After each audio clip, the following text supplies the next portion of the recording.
I remember nung nasa Japan ako, I practice Aikido. We were about 1,200 no, sa isang hall. Sabi nung sensei, find the partner. Sa dami ng tao doon, wala akong nakitang partner. So I was walking out of the mat. And then as I was walking, nakita ko tong 4'11", 65-year-old woman. Kaya lang siya lit-lit, naglalakad ang bagal niya. Wala rin siyang partner. Sabi ko, kaya ko to.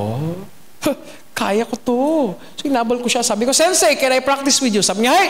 Alam mo, inawakan ko yung kamay niya. Within a split second, tinapon ako sa floor. Talagang nagulat ako.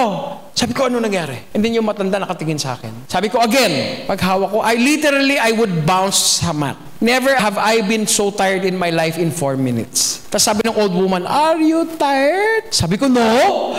Loko ka. Until I realized, 6 Dan black belt from Singapore. So naging magkaibigan kami. Sabi ko, Sensei, how come? Very powerful. Sabi niya, clear mind, clear space. Sabi ko, but I have a clear mind. No, look at your space. Tinuro niya yung gamit ko, kalat-kalat, yung bag ko, yung sapatos ko. Sabi niya, look at your space. Clear space, clear mind. Ikaw, kamusta ang space mo right now sa bahay? How can your mind be clear kung uuwian mo ganyan? Yung cabinet mo, iilag ka pag binuksan mo kasi maraming mahuhulog. Ilang araw na ba yung sabi mong itutupi mo hanggang ngayon, di pa natutupi? Hanggang ngayon.